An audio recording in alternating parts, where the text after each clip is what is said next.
두 번째 발표로 스코넥 엔터테인먼트 송채훈 본부장님께서 XR 기반 메타버스 콘텐츠 및 기술 소개에 대해 발표를 해주시겠습니다. 송채훈 본부장님은 스코넥 엔터테인먼트의 개발 본부장을 맡고 계시며 디자인 문화 콘텐츠 ISC 운영위원으로 활동하고 계십니다. 그럼 송채훈 본부장님의 발표를 듣겠습니다. 네, 안녕하십니까. 스코넥 엔터테인먼트의 송채훈입니다. 이렇게 온라인으로 맞이하게 되니 코로나 시대가 더 실감이 나는 것 같습니다. 저는 스코넥 엔터테인먼트에서 XR 기반 컨텐츠들을 개발하는 쪽 부서를 맡고 있고요. 그동안 여러 가지 컨텐츠를 제작해 왔었는데 현재 저희가 만들고 있는 메타버스 컨텐츠를 기반으로 해서 메타버스 어떤 식으로 연결을 시킬지를 소개를 해드리도록 하겠습니다. 사실 첫 페이지에서 좀 눈치를 채실 수도 있겠습니다만 현재 레디 플레이 원 같은 저희 쪽에서 개발하고 있는 주요 요소들은 VR HD를 활용하는 기반으로 하는 컨텐츠를 많이 제작을 하고 있습니다. 그래서 레디 플레이 원을 만들려면 어떤 기술들이 표현이 되어 있고 그걸 메타버스화 시키는 데는 어떤 부분이 있는지를 말씀드리도록 하겠습니다.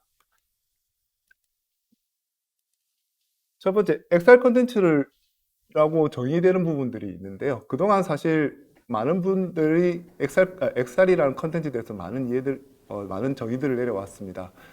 처음에는 VR, AR, MR이 나누어져 있다가 XR로 통합이 되면서 실감형 인터랙트 컨텐츠라고 표현되는 부분들을 저희가 표현을 하고 있고요.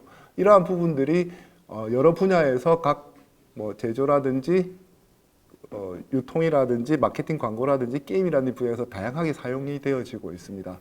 특히 사전적 정의로 해서 XR 컨텐츠는 ICT 기술들을 활용한 실감형 컨텐츠라는 표현을 많이 쓰고 있고 현실을 반영한다는 표현을 많이 쓰고 있습니다.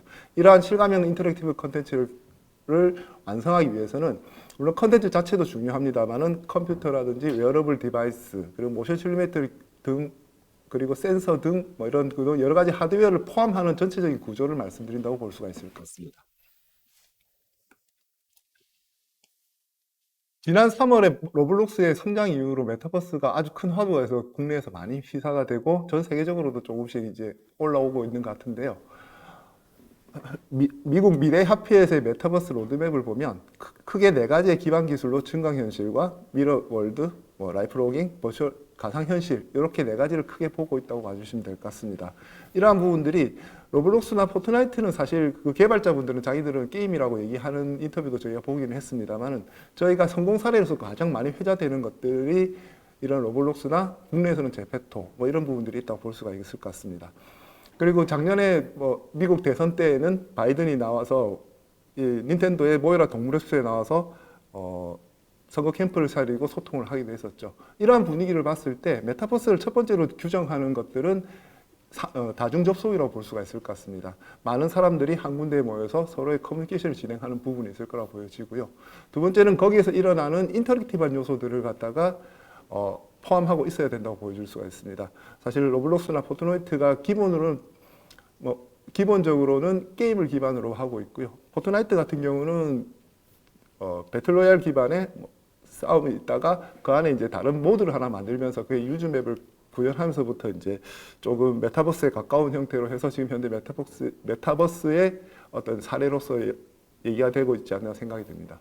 세 번째는 재화의 생산과 소비라고 볼 수가 있겠습니다. 기존에 나와 있던 어쩌면 저희가 예전부터 해왔던 MMORPG라든지 다른 방식으로 소환을 하자면은 싸이월드조차도 지금 메타버스의 어떤 초기 모델이 아니라는 얘기를 하고 있는데요. 그런 부분을 봤을 때 거기에 플러스 알파가 될 수 있는 부분이 이제 재화의 생산과 소비가 아닐까라고 생각을 하고 있습니다.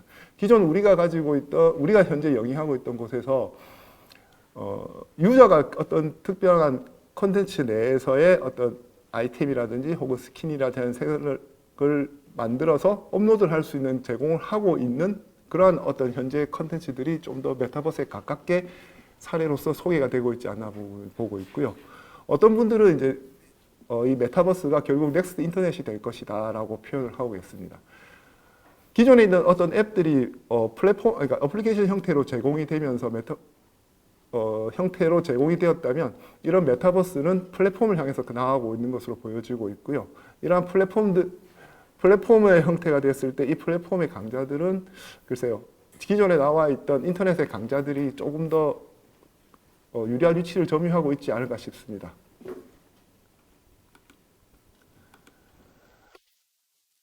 제가 서두에 말씀드렸듯이 저희가 제일 좀 집중하고 있는 분야가 VR 기반과 AR 기반 뭐 이렇게 있다 보니 오늘은 VR 기반 HMD를 기반으로 해서 만들 수 있는 메타버스에 대해서 한번 얘기를 해보도록 하겠습니다. 요즘 사실 메타버스 얘기를 하면서 닐 스티븐슨의 소설 얘기를 많이 하고 있는데요. 그래서 제가 그 문장을 하나 한번 적어왔습니다. 양쪽 눈에 서로 조금씩 다른 이미지를 보여줌으로써 3차원 영상이 만들어졌다. 네, 저희가 지금 현재 사용하고 있는 VR HMD를 그대로 나타내고 있다고 표현이 되는 거고요. 그 이후에 나오는 말들을 보면 72 FPS로 그리고 한눈에 2K의 화면을 나타나게 되면 여기서 떠오르시는 걸 아마 떠오르실 거라고 생각이 됩니다. 네, 오큘러스 퀘스트2나 바이브의 어떤 해상도에 그리고 그 성능의 규격에 거의 유사하지 않을까 하는 생각이 드는데요. 물론 이제 FPS는 컨텐츠가 담당해야 될 부분이긴 합니다만.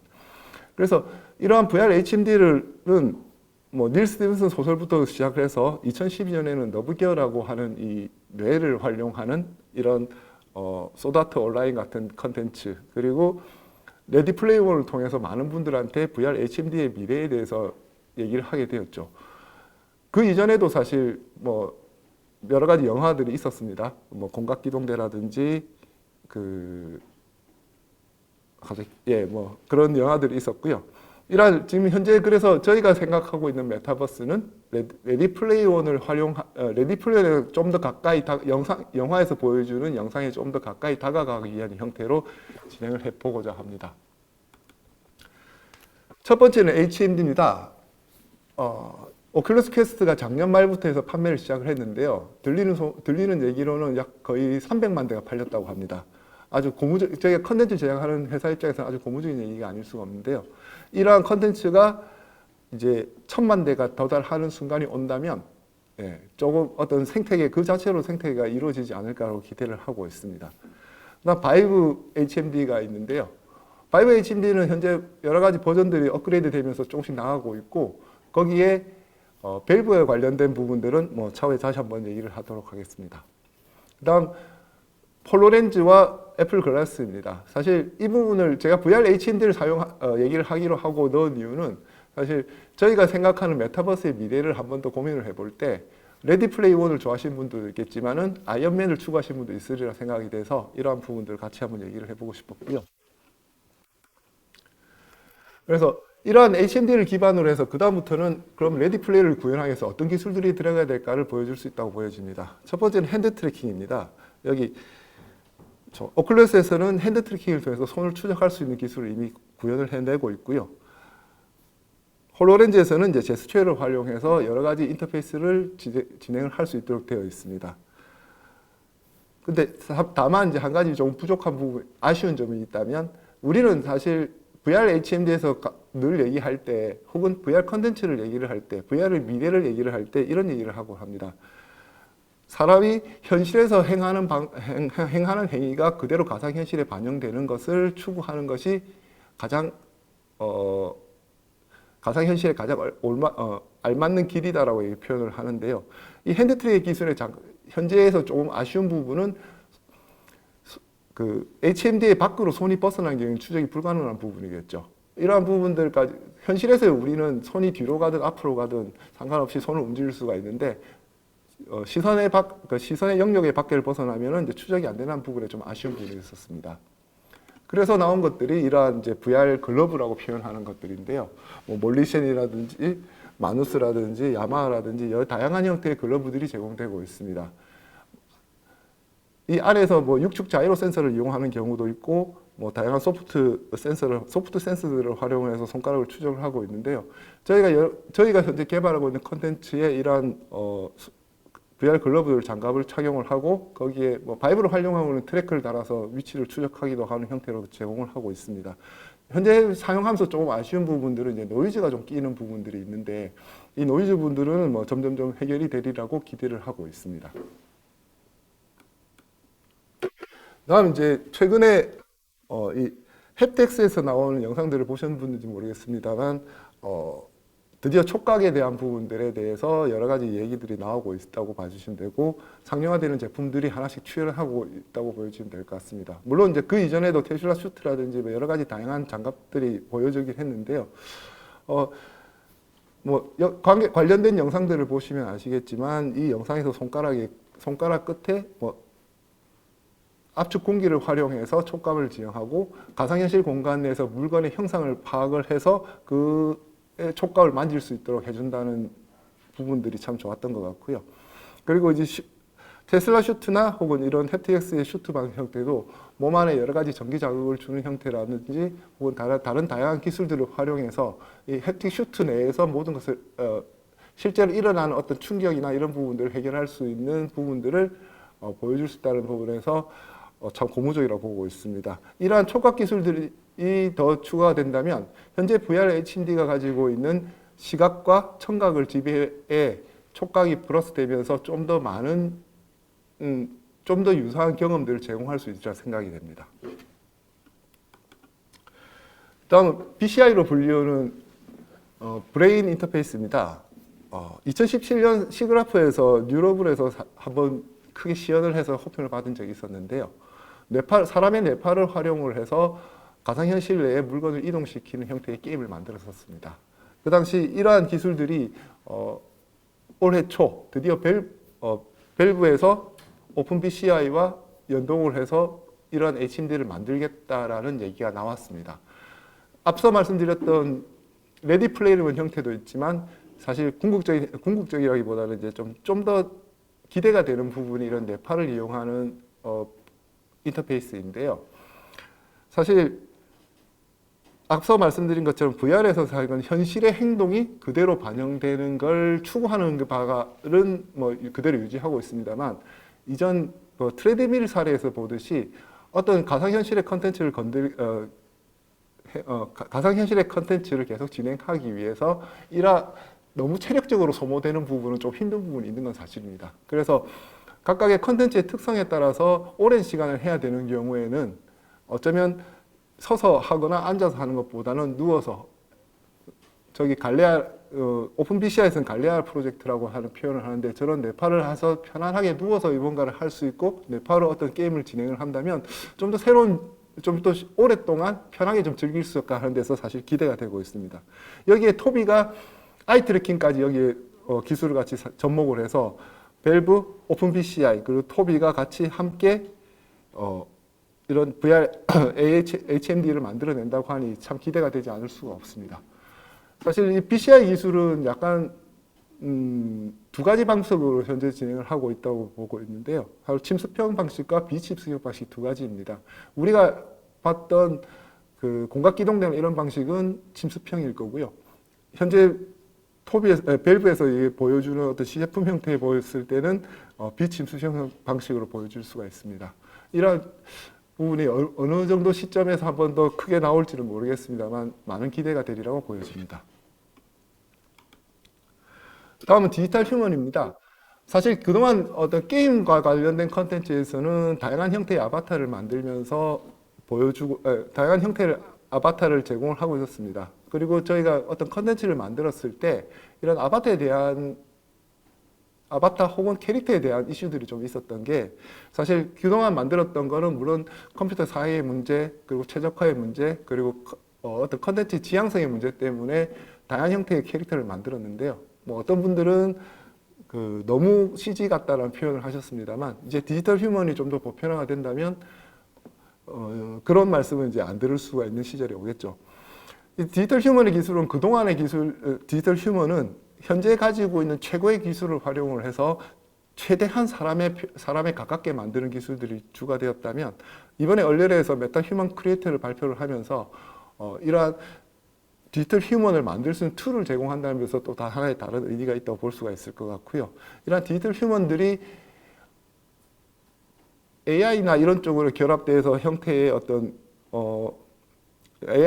AI와 결합된 형태의 제공이 되는 부분이 있다면, 또 반대로 게임 쪽에서 보다 자기 얼굴을 넣을 수 있거나 혹은 자기가 원하는 얼굴을 정말 사람에 가깝게 만들어서 하는 형태로 제공될 수 있는 부분들에 대해서는 참 고무적이라고 볼 수가 있을 것 같습니다.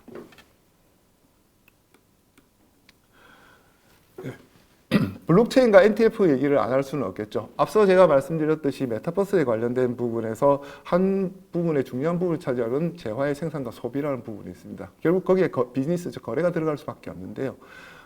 크립토키티가 사실 뭐 메타버스와 관련된 컨텐츠는 아닙니다만 블록체인을 활용하여 성공 사례를 만들어낸 첫 번째 게임이라서 일단 크립토키티를 예시를 들었고요. NFT가 지금 현재 계속 이 형식으로 많은 회자가 되고 있으면서 새로운 자산 창출의 가치로서 얘기가 되고 있긴 합니다만, 이러한 블록체인의 기술은 가상세계 혹은 메타버스에서 일어나는 여러 가지 생산 활동에 대해서 서로의 가치를 측정해주고 그를 주고받는 대화의 기준이 된다는 부분에서 큰 의의가 있다고 볼 수가 있을 것 같습니다. 그리고 장표에 넣지 못했지만 역시 이 VR HMD 기반의 XR 컨텐츠를 구현을 하여 그리고 메타버스로 가기 위해서 가장 중요한 요소 중에 또 하나는 5G와 클라우드 서비스라고 볼 수가 있을 것 같습니다. 결국 작년부터 몇 년 전부터 클라우드 게임들에 대한 클라우드 게임들에 대한 얘기들이 많이 회자가 되고 있었습니다만, 현재 가지고 있는 VR HMD의 무게감과 불편함, 그리고 각각의 어떤 VR HMD를 구동하여 컨텐츠의 퀄리티가 높아질수록 컴퓨터가 가지고야 되는 고사양의 부분들은 이런 5G와 클라우드 서비스가 이걸 해결해 줄 거라고 보고 있고요. 그리고 컨텐츠 내에서 어떤 형태의 AI가 적용되느냐에 따라서 보다 많은 재미와 요소들을 제공해 줄 수 있을 거라고 생각되어집니다. 스코넥의 메타버스입니다. 저희가 그동안 영위했던 사업은 컨슈머 사업, 그리고 융복합 사업, 비대면 사업, 공간구축 사업들을 진행해오고 있었습니다. 오히려 코로나 시대를 맞이해서 저희가 사업적인 측면에 봤을 때 흥한 부분도 있고 좀 아쉬운 부분도 있고 하고 있습니다. 저희가 현재 가지고 있는 IP 중에서는 이제 모탈 플리츠를 활용을 해서 이제 메타버스의 세계를 만들려고 지금 노력 중에 있는데요. 이러한 메타버스를 만들기 위해서 기본적으로 가지고 있어야 할 요소인 다중 접속과 그리고 상호작용은 이미 구현이 되어 있는 상태고, 여기에 어떤 형태의 서비스 혹은 시스템을 통해서 메타버스를 구현할 것인가라는 부분에 대해서는 지금 내부에서 개발 진행 중에 있습니다. 저희가 그동안 개발했던 컨텐츠를 기준으로 조금 말씀을 드리겠습니다. 사실 아직 영상으로 구현되어 있는 부분을 보여줄 만한 정도는 아니라서 기존에 가지고 있던 영상을 가지고 말씀을 드리자면, 기존 모탈 블리츠 게임은 저희가 모탈 블리츠라는 게임과 이런 워킹 베이스의 컨텐츠를 가지고 일단 메타버스를 진행하고 있는데요.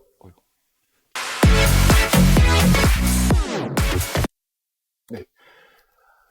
근데 사실 저희가 뒤돌아보면 FPS를 통해 FPS 게임, 그러니까 모탈 블리츠는 FPS 게임입니다. FPS 게임에서 서로 많은 인원들이 들어와서 게임을 하는 형태가 진행되고 있고, 그러한 게임들을 갖다가 메타버스로 확장시키기 위해서 재화의 생산과 소비를 할 수 있는 시스템을 지금 준비를 해서 개발을 진행을 하고 있습니다.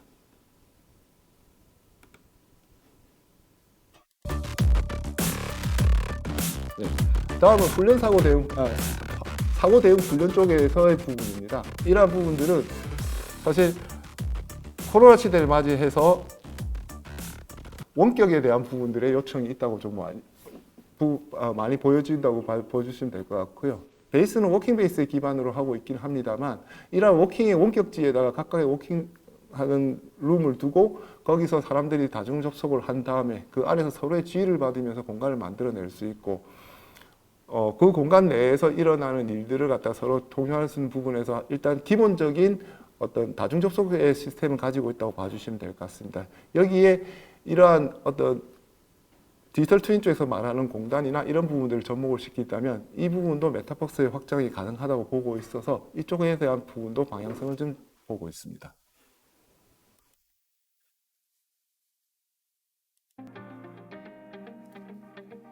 세 번째는 이제 고소공포, 요설공포 같은 헬스케어 쪽이라고 봐주시면 될 것 같은데요. 이러한 부분들에 대해서도 저희가 의료 쪽에 서로 다중 접속과 서로 할 수 있는 부분들을 서로 이제 집단 지성을 활용하는 형태로 진행을 하는 형태에 대해서는 좀 고민을 하고 개발을 진행을 하고 있다고 봐주시면 될 것 같습니다. 결국 이제 앞서 볼 수 있는 것들은 레디 플레이어를 구현하기 위한 부분에 대해서 사실 어떤 장비들이 어떻게 조합이 돼서 어떤 식으로 가야 되는지 부분을 말씀을 드렸다고 봐주시면 될 것 같고요. 결국 이제 그 컨텐츠를 구성하는 시스템에 대한 부분을 조금만 짚고 넘어가도록 하겠습니다. 결국 여기서 보여지는 것처럼 결국 세컨드 라이프인데요. 세컨드 라이프가 정식 출시된 게 2003년이니까 거의 20년 전이라고 볼 수가 있습니다. 거의 20년 전에 나와 있는 이 시스템에서 가지고 있던 시스템이 아바타 시스템, 커뮤니티 시스템, 뭐 테마 월드를 위한 그리드 시스템, 그리고 롤플레잉 형태, 이벤트, 토지 소유권, 가상화폐, 비즈니스. 이 모든 시스템이 이미 2003, 4년 정도에 다 구현이 되어 있었다고 봐주시면 이런 부분들을 봤을 때 좀 시사하는 바가 크다고 볼 수가 있습니다. 현재 우리가 다양한 산업 분야에서 다양한 형태를 갖다가 메타버스로 정의를 하고 각 산업 분야의 가장 적절한 형태를 메타버스화 시키는 데 많은 노력을 기울이고 있는 것으로 알고 있습니다. 이러한 다중 접속을 기반으로 하는 이러한 컨텐츠들을 이미 2003년에도 있었던 시스템을 바탕으로 현재 나와 있는 메타버스에 추구하는 방향성을 어떻게 접목시킬 것인가 하는 부분들이 가장 크지 않을까라는 생각이 들고요. 사실 기억을 되짚어 보면 2003년도에 세컨드 라이프는 우리에게 자유도가 높은 게임 정도로 인식이 되었던 걸로 기억을 합니다. 그리고 국내에서 좀 회자가 되었던 건 2005년, 2006년 정도부터 이제 크게 회자가 되었고 국내에 서비스를 하긴 해야 했습니다만 큰 반향은 못 받았는데요. 사실 어떻게 보면 이 세컨드 라이프에서 가장 주목해야 될 부분은 그 당시에 혹은 현재도 마찬가지긴 합니다만 게임이나 엔터테인먼트 컨텐츠에서 이러한 컨텐츠 내부에 있는 어떤 재화를 생산한 걸 갖다가 누구의 소유냐라는 부분에 있을 때 현재는 거의 대부분 게임사의 소유이거나 유저들이 만들어서 올리는 부분들도 좀 제한된 부분에서 좀 올리는 부분이 있었습니다. 하지만 당시에 세컨드 라이프는 몇 가지 이제 여러 가지 다양한 어떤 게임 내 재화를 만들 수 있는 툴들을 제공을 해주고 그 툴에서 나와 있는 그 툴을 통해서 생산된 컨텐츠, 업로드된 컨텐츠에 있는 어떤 아이템, 뭐 장비, 소품, 스킨 이런 부분들을 유저의 소유를 인정을 해줬다는 부분에서 좀 차이가 있지 않을까 생각을 합니다. 이러한 부분들이 이런 메타버스 세계 내에서 사람들이 서로 교류를 하면서 거기에 어떤 여러 가지 커뮤니티를 발생을 시키고 거기에 발생된 어떤 재화들을 서로 거래를 하고 거기에 나와 있는 거래된 부분들을 갖다가 자기 것이라고 표현을 하고 상점에서 팔면서 사람들한테 확대를 시키고 거기에서 새로운 삶을 영위해 볼 수 있는 삶 형태 이런 부분들이 조금 더 가깝지 않을까 생각을 좀 해보고요. 이러한 부분들이 국내에서는 그 당시에 아마 이 세컨드 라이프가 좀 힘들었던 또 하나의 문제점은 당시에 한국에서는 이제 바다 이야기가 한번 휩쓸고 난 이유라서 컨텐츠 내에서 일어나는 어떤 소비나 이런 부분들에 대해서 현재 실제 머니로 환전해내는 것은 거의 불가능해진 상황이었기 때문에 이런 부분들이 좀 힘들었을 거라 보여지고요. 현재도 마찬가지로 어떤 이런 환전 제도나 이런 거는 아마 법적으로 불법으로 제가 알고 있는데 이러한 부분들이 현재 가상화폐와 연동이 되고 NFT와 연동이 되기 시작하면서 좀 다른 방향으로 이런 재화를 나눌 수 있고 그 안에서 비즈니스를 할 수 있는 방안들이 나올 거라고 보여집니다. 이러한 부분들이 어떤 이런 메타버스 세계를 살릴 수 있는 또 기폭제가 되지 않을까라는 기대를 하게 되는 게 사실입니다. 그동안 나와 있던 여러 가지 이러한 부분들을 비추어 봤을 때 그동안 나와 있던 여러 가지 컨텐츠들이 혹은 좀 더 한정을 시키자면 VR HMD로 컨텐츠들이 그동안 어떤 하나의 애플리케이션 형태로 해서 단순한 재미를 추구하게 만들어졌다면 거기에 이런 여러 메타버스에 어울리는 여러 가지 시스템을 접목을 시켜서 이제 플랫폼 형태로 확장해 나가는 과정이 있지 않을까라고 생각을 하고요. 결국 VR, XR 기반 혹은 VR 기반 컨텐츠를 만들고 어떤 만듦에 있어서 이 메타버스를 지향을 한다면 이런 하나의 단순한 재미있는 어플리케이션 형태에서 게임의 형태로 혹은 어플리케이션 형태로 지향하는 방법도 있겠지만은 좀 더 크게 보고 확장할 수 있는 플랫폼 형태로 생각을 하고 시스템을 구성하는 게 필요하지 않을까라고 생각이 됩니다. 두 번째는 결국 생산과 소비의 문제라고 봐야지고요. 가상세계에서 생산과 소비를 할 수 있는 시스템을 적절하게 구축을 해주고 단순히 안에서 공간을 마련해주고 나와서 너네가 커뮤니티를 만들고 스토리텔링을 만들어는 메타버스가 아니라고 보일 수도 있습니다. 거기서 물론 이제 자생적으로 발생한 여러 가지 스토리텔링이나 세계관들이 적용이 될 수는 있겠지만 그러한 부분들을 이끌 수 있는 거기에 밑받침이 될 수 있는 시스템들이 어떤 시스템들이 있어야 되는지에 대한 고민을 필요하고 그러한 시스템들이 충분한 기능적으로 업로드가 되어야 될 수 있어야만 좀 메타버스의 어떤 좀 더 사람들이 즐길 수 있고 소비도 할 수 있는 메타버스가 되지 않을까라고 생각을 합니다. 세 번째는 이제 가상 세계의 재화가 현실의 재화로 변환이 가능한 부분인데요. 법적으로 현재는 좀 불가능한 부분이다 보니 뭐 크게 언급을 하지 않겠습니다만 이 부분도 어떤 식으로 결국 뭐 현실에 단순히 이제 1대1로 세컨드 라이프에서 1대1로 했듯이 돈 대 돈으로 바꿔주자는 얘기는 아니고요. 이러한 생산된 소비를 어떤 식으로 보상, 리워드를 제공해 줄 것이냐는 부분들이 뭐 다양한 형태가 나온다면 그것도 하나의 어떤 탈출구가 되지 않을까라고 생각을 합니다. 그리고 세컨드 라이프가 나왔던 이후에 조금 한번 이렇게 조금 소홀해졌다고 할까요? 어떤 그 적절한 단어가 생각이 안 나는데 조금 가라앉았던 이유 중에 하나는 모바일 기기 혹은 스마트폰의 대두라고 볼 수가 있을 것 같습니다. 현재 스마트폰은 정말 다양한 기능들을 제공을 하고 있고 저희가 지금 XR 컨텐츠 혹은 VR, AR에서 제공하고 있는 다른 컨텐츠를 XR 혹은 글래스를 활용한 컨텐츠가 모바일에 있는 기존에 있는 컨텐츠와 서로 경쟁을 해야 된다고 봤을 때 모바일이 가지고 있는 편리함을 극복하고 내가 반드시 HMG를 써야 될 만한 요소가 무엇인지가 가장 중요하지 않을까라고 생각을 합니다. 기존에 있는 이미 스마트폰은 이미 웬만하면 컴퓨터급의 연산 능력을 보유하고 있고 점점 더 발전해 나갈 것이고 내 손 안에 컴퓨터가 될 거라고 보여지고 있고요. 예전에 제가 어떤 강의에서 들었는데 그때 예전 아폴로 11호를 달로 보낸 나사의 슈퍼컴퓨터가 현재 스마트폰의 절반 정도의 수준이라는 말을 듣고 현재 우리가 가지고 있는 스마트폰이 얼마나 대단한 물건이 한 번도 생각했던 적이 있는데요.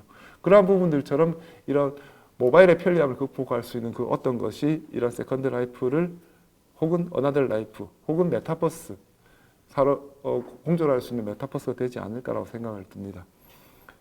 마지막으로 사실 요즘 TV를 보면 혹은 광고를 보면 부캐라는 표현들이 아주 많이 나오고 있습니다. 뭐 게임 하시는 분들이 늘 쓰던 어떤 그 표현들이 지금 인생에 지금 많이 회자가 되고 있고 메타버스가 되면서 이 부캐라는 표현들을 많이 쓰고 계시는데요.